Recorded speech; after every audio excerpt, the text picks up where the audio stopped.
aktivitas di musola ini agar nanti ibadah kita lebih baik lagi ke depannya.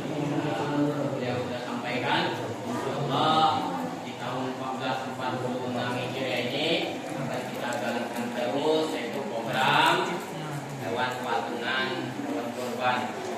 Sekarang sudah sampai 1446 Hijriah. Kenapa diambil kata hijrah menjadi hijriah?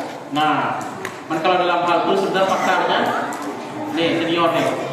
Tapi kita jelaskan sedikit biar paham. Begini Bapak Ibu yang dimuliakan Allah Subhanahu wa taala. Dalam Al-Qur'an itu disebutkan bahwa wa may yuhajir fi sabilillah, barang mereka siapa yang berhijrah dengan atas nama Allah ketentuannya, bi amwalihim, dengan harta mereka, wa anfusihim, dengan nyawa mereka. Kenapa ayat ini ketika menggunakan kata hijrah Allah menggunakan hajaro, wa may yuhajir? Dalam kaidah bahasa Arab, maka pekerjaan yang berat untuk dilakukan maka dia ditambah alif. Selain untuk menandakan panjang mat bihi alif, tapi menandakan itu beratnya pekerjaan. Misal, kalau memukul bahasa Arabnya doroba, kalau memukulnya itu dengan susah payah menjadi dhorimun. Bekerja biasa fa'ala.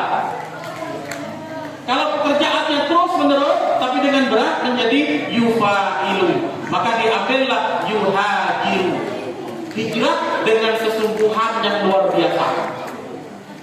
Kenapa Bapak-bapak? Gak mudah.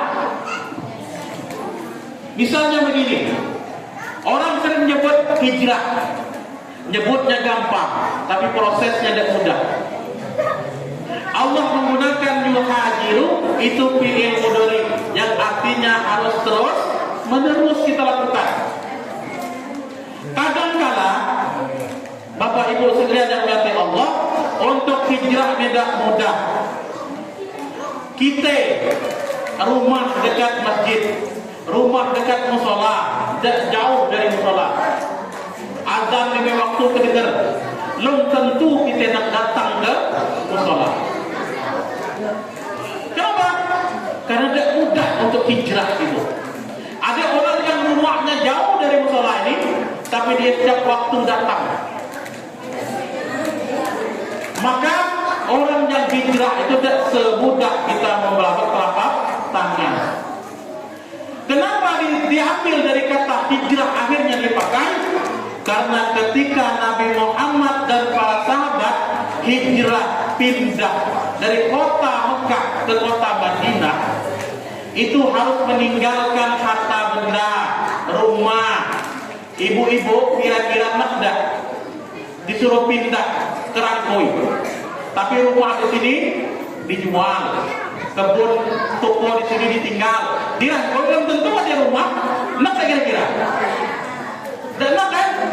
Begitulah sahabat zaman dulu. Diperintahkan oleh Nabi kita harus hijrah ke Madinah. Rumah ditinggal, kebun ditinggal, usaha ditinggal. Di sana belum tahu apa usahanya, belum tahu rumahnya ada pindah. Tapi karena iman mereka berangkat.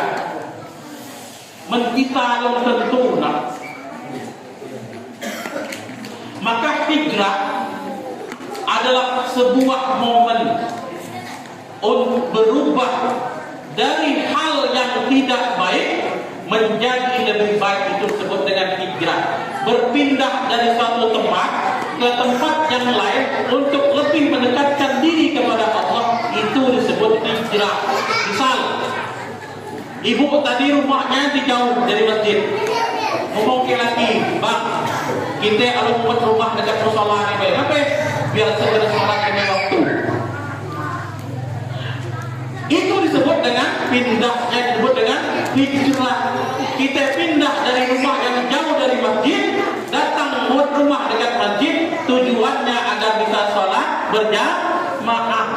Itu disebut dengan hijrah. Tapi dalam misal kita pindah, kita dari Kecap Pedang dekat masjid, jaranglah sholat ke masjid. Pindah aja ke sini, rumahnya dekat musola juga, jaranglah sholat ke masjid, ke musola. Itu namanya bukan hijrah. Dalam kaidah bahasa Arab disebut namanya intiqal. Hanya berpindah tempat atau hanya berpindah gerak. Dalam kaidah ilmu fikih, ibu-ibu tahu dengan takbiratul ihram? Tahu. Pernah dengar takbir intiqal? Tidak pernah. Takbir intiqal artinya takbir setelah selain takbiratul ihram. Dalam salat ada dua takbir. Pertama takbiratul ihram, yang kedua takbir intiqal. Takbir yang memisahkan, yang berpindah dari gerakan satu ke gerakan yang lain. Kalau kita cuma berpindah saja disebut intiqal. Tapi kalau kita berpindah dengan tujuan menjadi orang yang lebih baik, maka itu disebut dengan hijrah.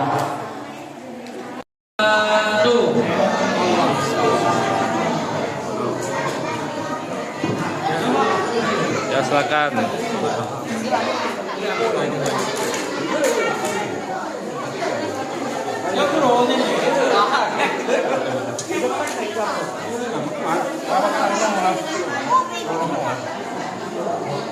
Ayah dulu.